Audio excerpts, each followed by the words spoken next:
Welcome to Grow Getters with host Davis Michaelsen, who's looking for and discovering agriculture's most inventive side hustles. We'll meet resourceful and innovative entrepreneurs who share how they make extra money moonlighting to keep their farms and families going strong. From starting new businesses to tapping into new technologies, these Grow Getters are redefining what it means to be a farmer. Dear Dairy, last night I had a crazy dream. I was eating delicious creamery ice cream, cheese curds, and beef sticks. I was fishing with my friend Chip, and suddenly a milk cow and a kangaroo came by flying a kite. They were having ever so much fun. Can kangaroos and cows be friends? Can't be. Can it? Note to self, get the Expeditious Grow Getters production squad to find someone who can answer this question. Okay, gotta go. You are my favorite person. Love, Davis. P.S. Don't forget to drink your milk today.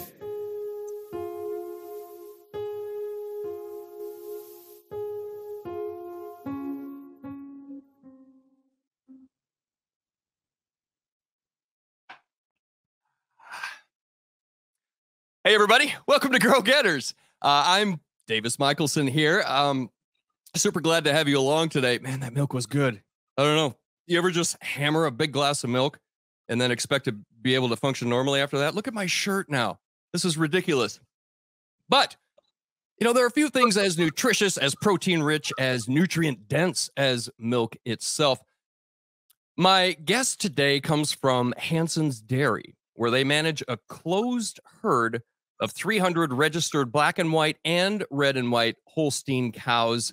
They're coming out of the Hudson, Iowa area at my old stomping grounds. I'm from near there. Along the dairy herd, they have Wagyu Holstein cross cows raised for beef. That's interesting. According to the company, and here's a quote, "When you buy Hansen's milk, it may have come from our cows less than 24 hours before." Wow, that's pretty cool. That's fresh. That's fresh. With that, let's bring in my guest from Hansen's Dairy and Muru, Jordan Hansen. Jordan, welcome to Grow Getters. How are you today?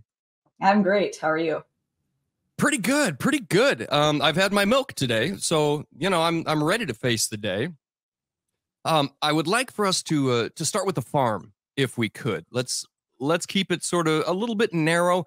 Talk to me about just the Hansen family farm a little bit, please.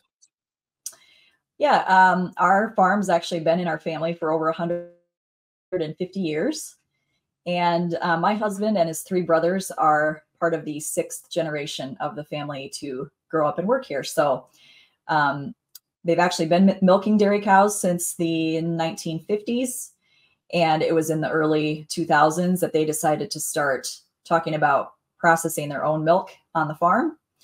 And in order to support all of the brothers that wanted to come back, those four brothers, they decided, they'd all have to really commit to the process. And so we opened our own creamery in 2004.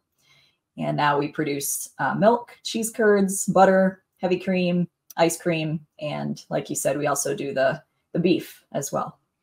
Yeah, that beef on dairy is really interesting. Kind of a new development in the cattle world and in the dairy world as well. I definitely wanted to discuss that a little bit. Farm founded in 1864. Did I get that right? 1864? Wow. Yeah. Okay.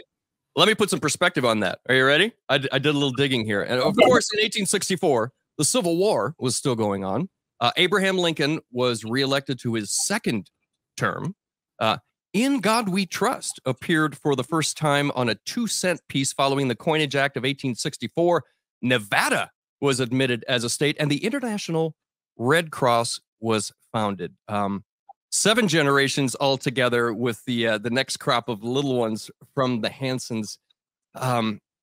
So up until about the 50s, doing grain and that sort of stuff on the farm? Well, before that, it was just sort of a self-sustaining farm. So they had lots of different crops and lots of different animals. And it was in the 50s when they started to really start focusing on just the dairy herd. Mm-hmm, mm-hmm. So you're out in Northeast Iowa, where near where I grew up. I'm from Dike. Grew up in Dike. Okay. Out there, even the town folk are pretty country, if you ask me, compared to other places. There are people who are watching this show who may have never stepped foot onto a farm, may not really understand what's going on there. You've got this wonderful dairy that is producing dividends for you and your family. I would like for you to just take a second and talk about the treatment, the care of the land and the animals, and why that's important to getting a family to 7 generations on the same plot. Talk about that, please. Yeah, well, I mean, you're not going to stay in business long if you're not taking care of the animals and the land. Preach. One of our favorite things to talk about is, you know, you take care of the cows and they'll take care of you. So with our farm, the sustainability, you know, is really important to us. And so we do contour farming. We recycle the manure, of course, that the cows are shedding every day. We collect that. Shedding, that's a delicate word for it. Yes, very good. Nice word, right? We collect all that manure, and then we use that for great organic fertilizer on our fields in the spring and in the fall. And of course, that's a great purpose for it, and also saves us money in the process. Puts the nutrients back into the soil, and so gets the growing seasons off to a good start. And other than that, you know, just good management of the cows. We like to, you know, make sure that, for example, our cows are getting their hooves trimmed every 4 months. You know, that's a step that we can take to be proactive, to make sure that the cows are feeling good. If their hooves are bothering them, that's going to certainly affect their well-being and their milk production and their comfort. And so those are the types of steps that we're just always watching out for, because what we want is for our cows to live a long time. And so, you know, every one of our cows has a name. We use the same letter as what their mom's name is to name the calf, and we give them a unique name that we've never used in the history of our farm. And we're milking 150 cows, so that's a lot of names. That's a lot.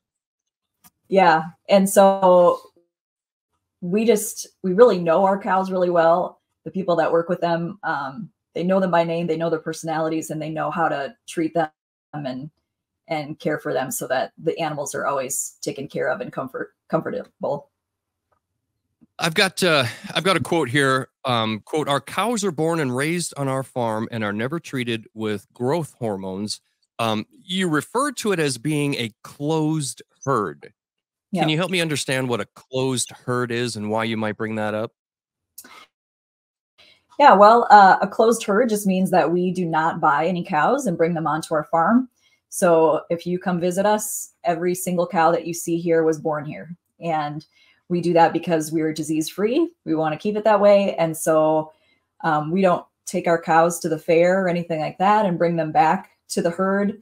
Our cows are kind of isolated that way. And but that just keeps disease at bay and makes our job a little bit easier, not having to worry about the transfer of diseases among different herds. So, yeah. Well, that's pretty cool. It's becoming a bigger issue even as we speak. What is moo-roo? Right. What is that? Moo-roo. Yeah, well, we started our creamery in 2004, and then we wanted to start a retail store because we had some ice cream that we were starting to make. And so we wanted to have an outlet for that. And when it came to naming the store, we haven't really talked yet about our kangaroo logo, but that's where that came from. So moo for the cows and roo, of course, from the kangaroos. The kangaroos. Okay, now wait a second. We were just talking about, well, tell us how you take care of your animals and stuff. You didn't mention anything about kangaroos in there. And I know you've got other stuff going there too. We'll get to school groups and stuff come out, and you've got ponies and all sorts of stuff. It's awesome. I've been there myself with a couple of school groups. Kangaroos, though, that kind of adds another wrinkle, doesn't it? And did your kangaroo is now named? As I heard, it was unnamed, but is that incorrect? Well, we have 6 of them. Okay. And we've had them for a long time. So I don't know at what point you saw that, but yeah, we have 4 adult males and 2 young females. So my husband had visited Australia back in the early 2000s, really liked the kangaroos that he saw there. He wanted to get them as pets. And so he smuggled one back in his suitcase. And then, no, I'm kidding. He just found some online that he could buy from a kangaroo farmer down in Houston. And this was around the time that we started talking about bottling our own milk. And we thought, well, if we have real kangaroos on the farm, that is something that's very unique, eye-catching, attention grabbing. It's not your typical dairy cow on the milk label. And so it just was something that we could do to stand out a little bit. And that's pretty cool. Like Tony the Tiger and Frosted Flakes, or a duck and Aflac, they don't have anything to do with each other, but it's just a fun character to have. Sure. Yeah, I love it. I do find it interesting, though, that you brought back the kangaroos as pets and you don't name those. And yet you got 150 cows, all with like this whole naming structure. Or are the kangaroos named? Do you have names for them? Oh, yeah, they're named. And they kind of have fun reasoning behind the names, too. So our oldest one is named Rocket. And we named him that because of Houston. That's where he came from, Houston Rockets. And then ever since then, the babies that we've had on the farm, we've given them Roo names. And so he's got sons that are named Rookie and Rudolph and Rooster. And then the other 2 that we bought from Houston, they are named Rapunzel and Roulette. Wow. So kind of a fun naming structure. That's a lot of fun. Yeah. Well, as you said before, your legendary products include milk, cheese curds, butter, heavy cream, ice cream, and of course, beef products now as well, including steaks, some beef sticks. It was 2005, was it? The Hansens began expanding into premium, delicious ice cream. Is that correct? Yeah, that sounds right. Yes, because we were testing it out with our rehearsal dinner at our wedding, and we were married in 2005. So, okay. Oh, interesting. Yeah, trial by fire, right? Yeah. Well, I do want to talk some more about the products. You and the good folks at Hansen's were good enough to overnight a package of some samples, and I do want to get to those. But before we do, I wonder if you're interested in a little game of Name That Tune. Are you interested? I happen to have a keyboard right in front of me. So here's how the game works. I've taken a pretty well-known song. I think you'll know it. Pretty sure. And I've changed the words. So you may not know what the song originally was. I'm going to play it for you, and I would love it if you would try and guess the title of the original song. Are you ready? Okay. Okay, here we go. I've got ice cream on a sunny day. And when the grill is hot, I've got a Wagyu steak. Well, Hansen's Dairy fuels me up for a great day. It's Moo-Roo, Moo-Roo, Moo-Roo, talking about Moo-Roo, Moo-Roo. You probably never get it because I changed it so much. Any guesses at all what that might be? I think it's My Girl. Ah, exactly right. Exactly right. Moo-Roo just fit in too perfectly. You know what I mean? Yep. Let's talk about these samples here. I really appreciate you sending me this stuff. It was raining so hard when the courier got here. But let's start with some of these cheese curds. That's absolutely delicious. Your process for your milk is a little bit different with the homogenization or the non-homogenization. Can you get into that just a little bit while I have some more of these delicious cheese curds? Sure. I'm trying to hear them squeak in the microphone. Yeah. Oh, yeah. They're squeaking. Yeah. So when we first started, we decided that, so we're in Iowa, we're required to pasteurize our milk, which we do at a high temperature, short time pasteurization process, but we were not required to homogenize it.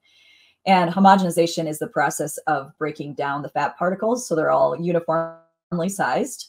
And when you do that, then the milk does not separate. So with our milk, because we don't homogenize it, the cream rises up to the top and you have to shake it every time before you serve it. So you should pull it out of your fridge and shake it every time. We thought, well, why put the milk through more processes, more time and labor, and let's just leave it as natural as possible, as much as we can. And so we just, at that time, we really had to teach people and educate people that there's nothing wrong with the milk when it separates out like that. That's how it naturally occurs. And we've also actually had some people who have told us they've had really good luck drinking our milk, who are have told us that they're lactose intolerant. And we kind of attribute it to it being not homogenized, and maybe because it's not already broken down, maybe it's easier for the body to absorb what it needs and not what it doesn't. I see you are among the lactose tolerant from your t-shirt there. I love that. That's hilarious. Yeah. Proud of it. And I wonder, because I can remember when I was young, my dad would always grab the milk out, and the first thing he'd do is shake it real good. Yeah. Was that just sort of an old school, holdover from the pre-homogenization days, and now you've brought us back to the good old days? I suppose, yeah. Outstanding. Yeah. Whenever I give tours and I have, older folks, they'll tell me that, well, because a lot of them, grew up on a farm. Yeah. Or they had their own cow, and so then they would talk about how the cream would rise to the top and then they'd skim that off and put it on their cereal, or, so they were much more familiar with that process of that milk separation. But then it was about the 1960s when they started, pretty much every brand started homogenizing. And so it just kind of, people became a little less educated about it, or maybe accepting of it. So sure. Yeah. Let's move on to ice cream. 20 flavors, 20 something flavors. Is that right? Yep. Let's talk ice cream. What do you got?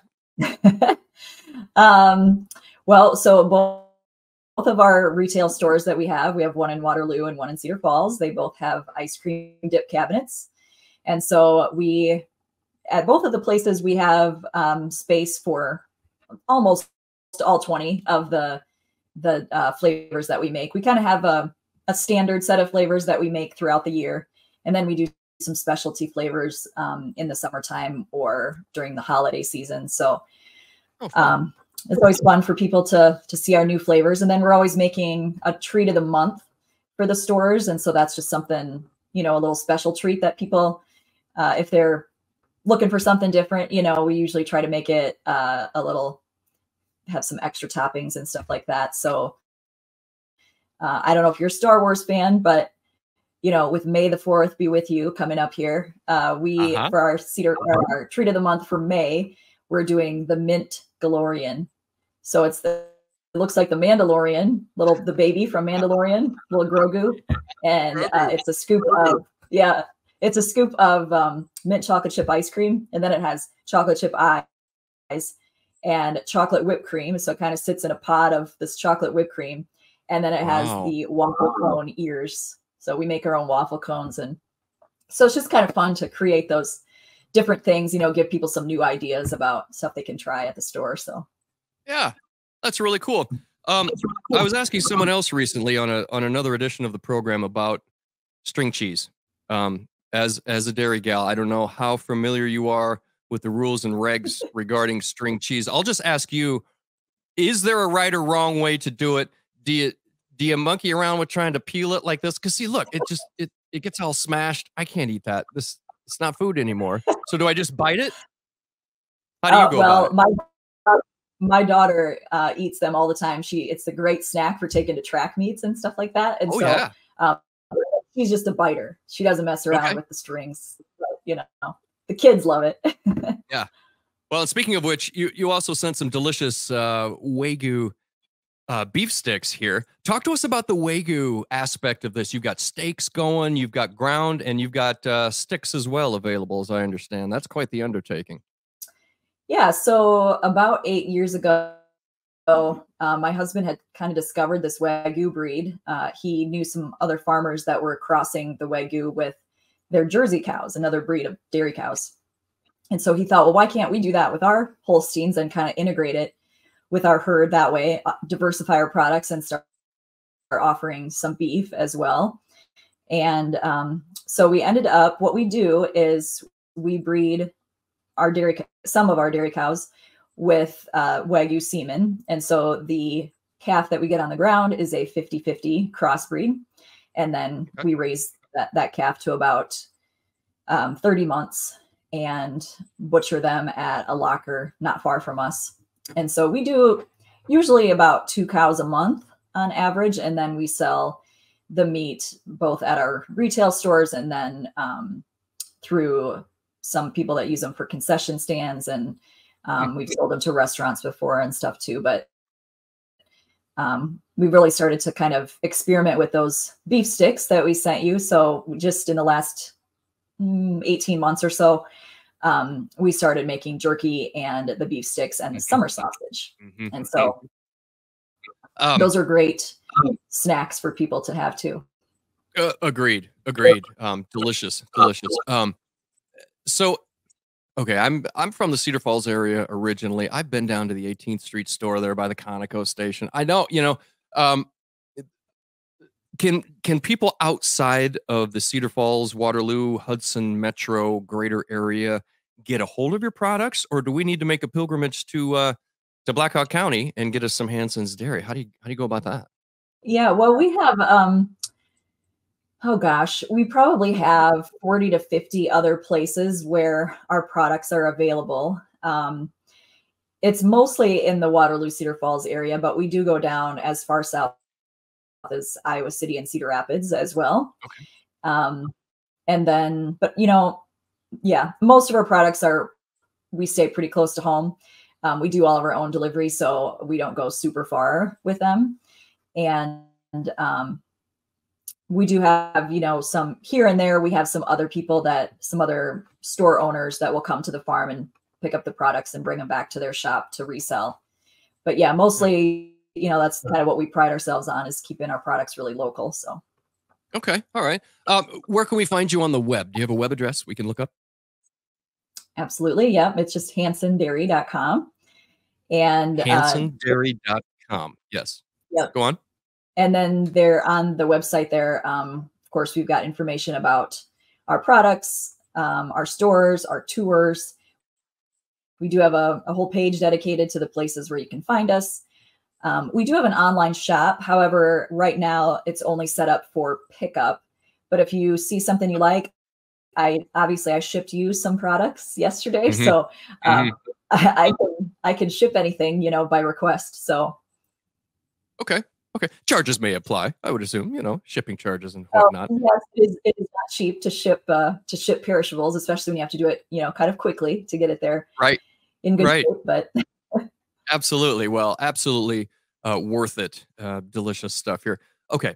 So you got the farm just going on all by itself, and then you got the dairy, and then you've got Muru going on. You've got all the products and the things. You've got the beef, and you open up your farm to tourists. What are you thinking? What? Like I said earlier, I've been there with school groups and it's great and stuff, but we're talking about a whole busload of kids, second, third, fourth, whatever, showing up, and now they're loose on your farm. Talk to me about that aspect of Hansen's farm. Well, I think we have a pretty good grasp on them. We don't let them, run all over the place, but, of course. But yeah, we have about between 8,000 and 9,000 visitors every year at the farm.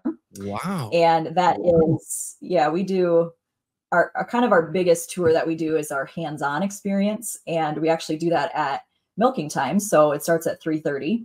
And so as part of that tour, the participants will start at our tour center, which is adjacent to our farm. And then we take a trolley ride, so a tractor pulled wagon. We'll drive them around the farm. And then we step out and then do a walking tour. And so the people get to actually pet our kangaroos. They get to go inside with them. We let them bottle feed a calf.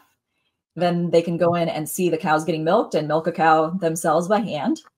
And then they see our creamery and, just the facilities that the cows live in. And then we'll go back up to the tour center, and there we'll make our own butter. And then they sample the cheese curds and the Wagyu and the milk. And then they get their own dish of ice cream. And so that is one of the things that we really pride ourselves on is opening up the farm to be very transparent, and it helps with marketing the farm. People like to come see where their products are made, where their food comes from, and interact with animals. Of course, everybody loves that. So that's been a great, little side project for us to do these tours. And with the school groups, as you mentioned, we're really busy with those this time of year. The teachers like to come out in May and do field trips and get that experiential learning. And so the kids come out and they get to see the whole process too and hopefully what we're doing is teaching them that the food does not come from the grocery store alone. Right. It always starts at a farm. So those are the goals of the agritourism.